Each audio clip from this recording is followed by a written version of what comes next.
Strap in! You're about to blast off into an entirely new galaxy. One that's full of epic megastructures and interstellar travel. This is a Type 3 civilization. One of the most advanced civilizations humanity has ever dreamt of. Normally we just talk about what a Type 3 civilization might look like, but today you're going to visit it and experience all it has to offer. Is a world like this even possible? What would be the biggest advancement this civilization would have? And why would extra planets be so important? Okay, you've made it to Galaxy 3812, a hypothetical galaxy that houses a Type 3 civilization. But how did they get to this advanced point? Well, millions of years ago, this universe looked a lot like ours. It was known as a Type 0 civilization. Then, after generations of research and hard work, they figured out how to utilize the entire power of Earth. All the energy produced by solar, wind, and geothermal was at their disposal. Generations later, they started traveling to other planets and creating new civilizations. They're now a Type 2 civilization. And generations after that, they've become a Type 3 civilization. What is a Type 3 civilization exactly? Well, you're about to experience it firsthand, but in short, it means humanity can now control its entire galaxy. Let's dive into more detail on what that means for this civilization. One of the first things you'll notice are the Dyson spheres that surround the different stars in this galaxy. These theoretical megastructures would be constructed of incredibly strong, advanced materials that can cover a star and withstand its extreme heat. Once this structure is built, it'll distribute power across the solar system.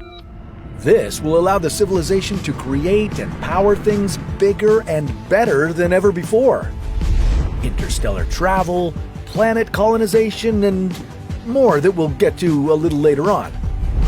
You might see a couple of different versions of these Dyson spheres as you travel across the galaxy. There's the classic Dyson sphere, a solid shell or series of rings that fully wraps around a star. Then there's the Dyson swarm, a group of satellites rotating around a star, collecting its energy. And finally, there's the Dyson bubble. This one is a bunch of mirrors floating in space and near the star. The idea is that the mirrors will redirect the star's energy to where it's needed.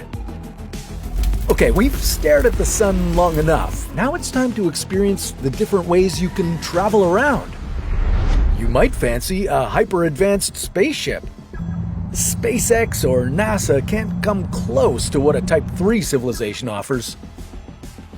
Hop into your futuristic spaceship, press a couple of buttons, and suddenly you're traveling to an entirely different solar system. How? Well, you could fly into a wormhole or a warp drive that allows you to travel faster than the speed of light. Just make sure you set your coordinates correctly. And if you want to take a slower route without using any fuel, you can try traveling via solar sails. This new spacecraft uses large mirrors to propel itself, using solar radiation pressure from a star. This will help you travel longer distances without the need to carry any fuel. And it won't just be about humans having new ways to travel. We'll also have things like launch loops to send materials around space. These would be long, thin cables that would help materials travel through solar systems. They'd be constructed in a straight line to help the materials maintain their momentum as they traveled through the tube. This would allow civilizations to easily transport materials throughout the solar system, making space colonization faster than ever. Speaking of which, what would colonizing space be like? Well, let's take our super advanced spaceship and warp over to the Type 3 civilization's most populated planet.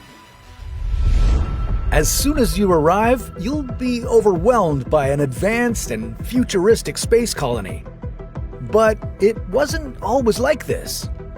Millions of years ago, when this civilization was a Type 0, this planet looked similar to what Mars or Venus might look like today. The environment was incredibly hostile to human life. It had no atmosphere, and it seemed impossible that billions of people could live here one day. But over millions of years, that's changed. A large part of this massive change was due to a Type 3 civilization's power to terraform planets. That has given this civilization the ability to modify key aspects of planets in their solar systems, from adjusting the atmosphere to changing the entire surface. This could be done in multiple ways. A Type 3 civilization might be able to nuke a planet, altering its topography and releasing any gases the planet might have. They could also release genetically engineered organisms that can live on and alter the planet in various ways. You could release an organism that might be able to suck up or change any toxins in the atmosphere. Regardless of the method used, after just a few decades, a Type 3 civilization might have a hyper-advanced planet that looks like this. And it wouldn't just be one or two measly planets being colonized. Any planet they wanted to inhabit, terraform, and populate, they would. This civilization would have the technology and power to do this at will. Even a planet's orbit could be changed whenever they wanted. If the civilization really likes a planet, but they don't like its spot, well, they can move it to an area of the solar system that would be easier to sustain life.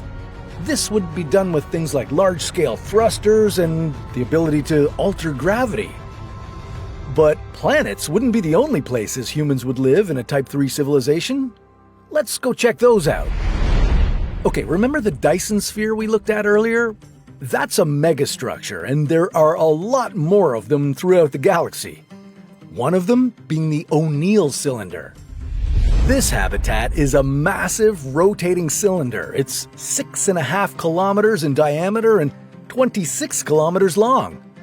This megastructure would house millions of people and could feel exactly like Earth. We could control the temperature, the weather, the day and night cycle, whatever we wanted. Another megastructure we could build for fun would be an Alderson disk. This would be like a massive disc-shaped version of Earth. Edge to edge, this DVD would be thousands of kilometers long, but it wouldn't be as cushy as the O'Neill cylinder. That's because only the inner parts of the ring would be habitable for humans. Closer to the hole, it would be too hot, and the edges would be too cold. But then again, we're living in a Type 3 civilization, and we'd have virtually unlimited power, so humanity would probably figure out how to solve these problems. If we wanted to build these megastructures in our universe, well, we'd need to mine almost every planet in our solar system, but in this Type 3 civilization, it's no biggie. Since we could seamlessly travel to multiple solar systems, it would be easy to mine a few solar systems that we don't really care about. Now, in addition to all these incredible advancements, humanity would be moving toward a Type 4 civilization. This means that they'd have access to multiple universes, and they'd slowly be making their way toward immortality. Want to see what happens in the other types of civilizations? Well, that sounds like a story for another What If.